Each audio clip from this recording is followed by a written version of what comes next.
Assalamualaikum warahmatullahi wabarakatuh. Selamat siang semuanya.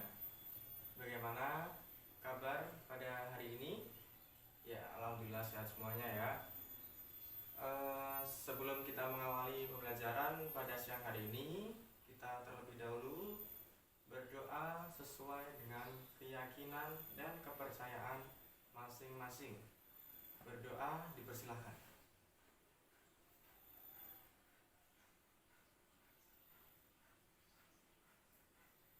Berdoa selesai, kita langsung presensi dulu aja ya.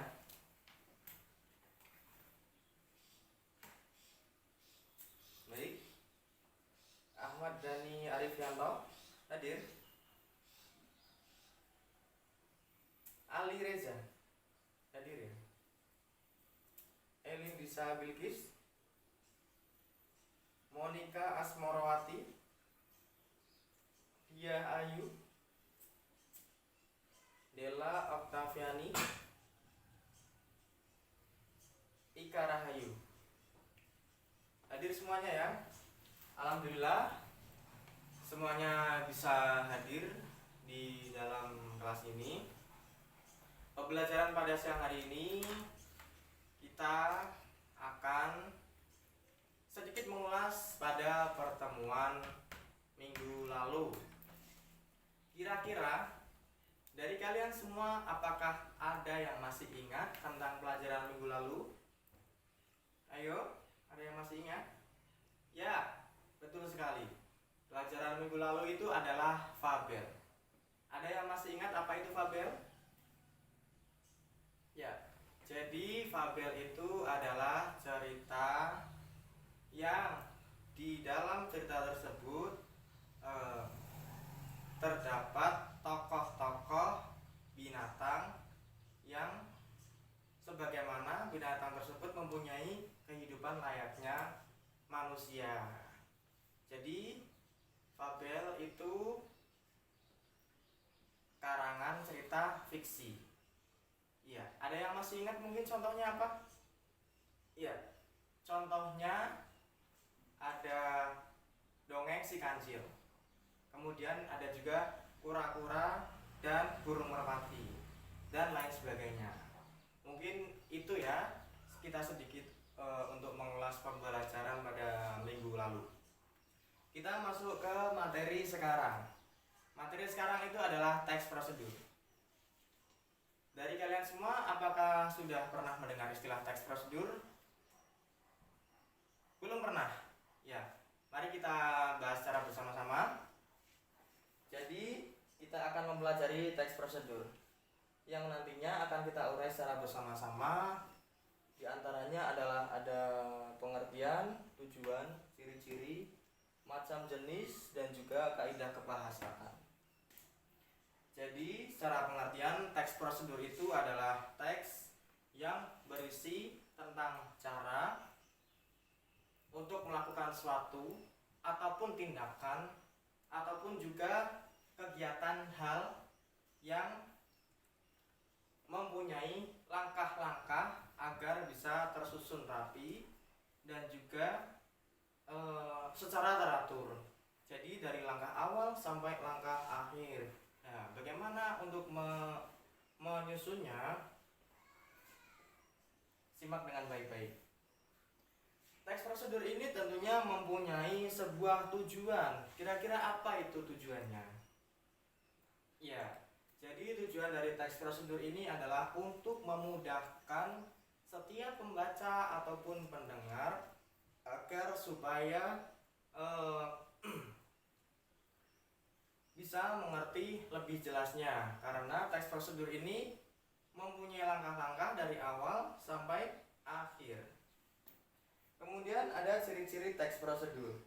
Ciri-ciri dari teks prosedur ini mempunyai kata imperatif. Apa itu kata imperatif? Ada yang tahu mungkin?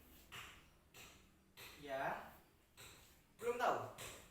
Jadi kata imperatif itu adalah kata perintah. Kata perintah ini berfungsi untuk meminta ataupun melarang. Ya. Kemudian ciri-ciri berikutnya ada konjungsi. Konjungsi ini adalah kata penghubung. Kata penghubung untuk membuat teks prosedur dari langkah awal sampai ke langkah akhir tentunya membutuhkan kata penghubung. Kira-kira apakah kata penghubung itu perlu? Jawabannya adalah perlu. Karena kata penghubung ini bertujuan untuk menyatukan, ya. Apa saja kata penghubungnya? Kata penghubungnya yakni ada selanjutnya, kemudian, lalu, setelah itu, dan juga selanjutnya.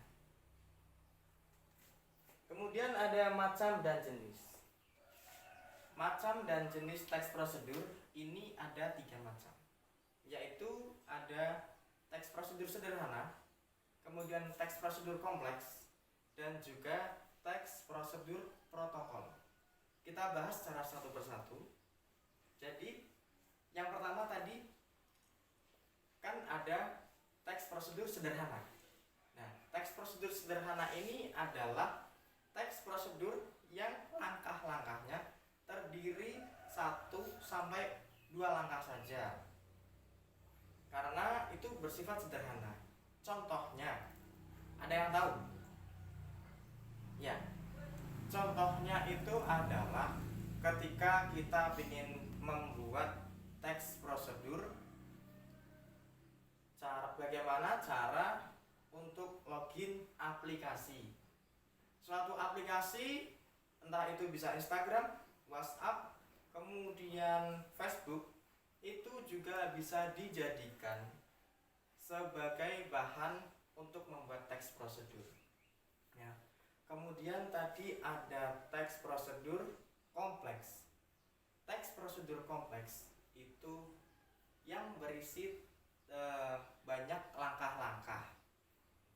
Jadi langkah-langkahnya jauh lebih banyak daripada teks prosedur sederhana. Contohnya, ketika kalian ingin melakukan kegiatan memasak bumbu balado ataupun memasak seblak. Ini biasanya saya yang suka jajan-jajanan mungkin ya. Nah, dari situ bisa dijadikan sebagai bahan teks prosedur karena setiap langkah-langkahnya itu panjang, ya. Atau juga bisa kalian membuat suatu miniatur, ya, yang berisi tentang bagaimana cara membuatnya dan apa kegunaannya, kemudian bahan dan alatnya bisa disatukan. Dan yang terakhir itu ada macam teks prosedur protokol. Teks prosedur protokol ini langkah-langkahnya bisa kalian ubah. Bisa diubah dalam artian langkah nomor 1 itu bisa diubah dengan langkah nomor 2. Nah, kira-kira contohnya itu seperti apa? Dari kedua macam teks prosedur, yang pertama teks prosedur sederhana dan juga teks prosedur kompleks, itu kalian kira-kira sudah ada gambaran apa belum? Ya, jadi kalau teks prosedur protokol ini memang sedikit ribet karena bisa diubah-ubah dalam setiap langkahnya. Contohnya, ketika kita sedang membuat mie instan rebus, ya, langkah pertama yang harus kita lakukan nggak harus dengan cara menyiapkan panci kemudian memasukkan air. Bisa juga langkah pertama kita menggunakan sayuran terlebih dahulu dipotong-potong, kemudian dikumpulkan dan dimasukkan ke dalam panci, baru dikasih air. Itu bisa. Nah, itu namanya teks prosedur protokol. Kemudian kaidah kebahasaan. Kaidah kebahasaan ini hampir mirip dengan ciri-ciri teks prosedur karena kaidah kebahasaan ini lebih condong ke cara penyampaian kebahasaannya. Nah, kira-kira apa saja? Ada yang tahu? Ya, Jadi kaidah kebahasaan dalam teks prosedur ini yang perlu kalian perhatikan adalah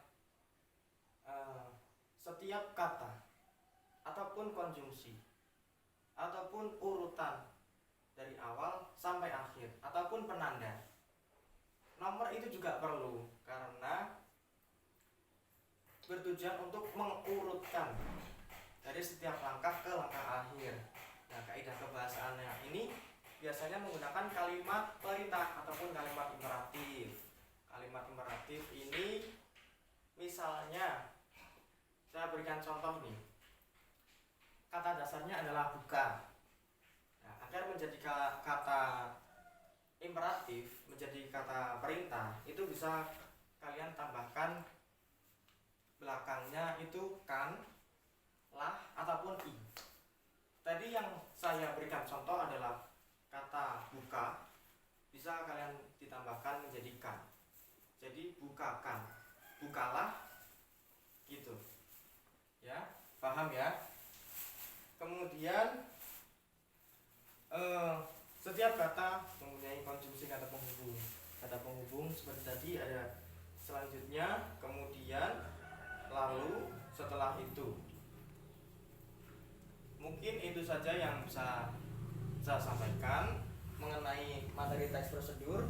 Sejauh ini apakah ada yang ingin disampaikan ataupun dipertanyakan yang masih kebingungan mungkin? Ya, baik, kita sedikit mengulas tentang tujuan yang lebih dalam ya. Teks prosedur ini bertujuan untuk memudahkan bagi setiap pembaca maupun pendengar. Ya, karena dari teks prosedur tersebut bisa bermanfaat bagi orang yang kebingungan saat melakukan hal-hal baru. Sejauh ini paham ya? Ya. Jadi dapat disimpulkan bahwa teks prosedur ini sangatlah perlu, terutama untuk orang-orang yang kebingungan ingin melakukan suatu ataupun tindakan hal baru yang memerlukan pengarahan ataupun yang memerlukan dari setiap langkah-langkah tersebut. Ya. Jadi sejauh ini paham ya? Baik. Selanjutnya Bapak punya kuis. Ya. Ini adalah medianya. Bapak beri nama kereta pintar. Di dalam media ini terdapat 3 gerbong. Ya, gerbong nomor 1, nomor 2, dan nomor 3 ini berisi kuis yang bisa kalian jawab.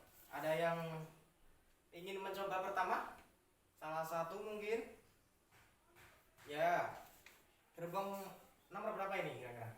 Oh, yang pertama, siap. Gerbong pertama itu kuisnya adalah apa tujuan dari teks prosedur. Ya. Jadi tujuan dari teks prosedur ini adalah untuk memudahkan bagi setiap orang agar orang tersebut dapat mengerti dan juga bisa melakukan perintah-perintah dari setiap teks prosedur tersebut. Jadi siapapun yang merasa kebingungan ataupun ingin mencoba hal baru bisa menggunakan teks prosedur sebagai jembatan untuk menyeberang. Ya, jembatan ini yang dimaksud adalah kesulitan. Kemudian kuis yang selanjutnya, ada yang ingin mencoba? Ya, kuis berikutnya gerbong nomor berapa ini? Nomor 2, ya. Kuis gerbong 2 ini adalah sebutkan 3 macam jenis teks prosedur. Ya. Tadi Bapak sudah jelaskan ketiga jenis teks prosedur itu apa aja kira-kira? Ya, apa aja? Jenis dan macam teks prosedur ini ada 3, yaitu teks prosedur sederhana, teks prosedur kompleks, dan juga teks prosedur protokol. Jadi seperti itu, paham ya? Kemudian kuis berikutnya, kuis yang terakhir ini, gerbong nomor 3. Ada yang ingin menjawabnya? Ya. Kuisnya adalah apa yang dimaksud dengan kalimat imperatif. Ada yang bisa menjawab? Pertanyaan ini sangat mudah ya untuk dijawab ya. Ya, silakan. Kalimat imperatif itu adalah kalimat perintah. Kalimat perintah yang bersifat untuk meminta ataupun melarang. Sudah jelas ya? Sudah jelas, kita telah menyelesaikan materi teks prosedur. Kemudian saya akan memberikan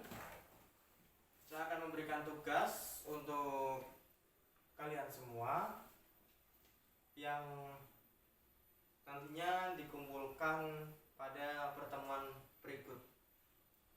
Tugas tersebut bersifat kelompok ya. Dalam satu kelas ini kita bagi menjadi 3 kelompok ya. Yang kelompok pertama, silakan dari kalian bisa membuat teks prosedur bagaimana cara memperbaiki kipas angin ataupun merakit kipas angin. Itu kelompok 1. Kemudian kelompok 2 itu soalnya membuat teks prosedur bagaimana cara kita menginstal aplikasi ya. Ini mudah ini, nomor 2. Kemudian yang ketiga itu kalian diminta untuk membuat teks prosedur bagaimana cara bermain bola voli ya. Paham ya? Oh, terlalu sulit nomor 3. Ya, udah diganti. Teks prosedur nomor 3 itu bagaimana cara kalian untuk membuat suatu masakan bebas. Ya, ada pertanyaan sebelum Bapak akhiri pada pertemuan siang hari ini? Cukup ya. Berharap kalian semua dapat memahami apa yang sudah disampaikan tadi.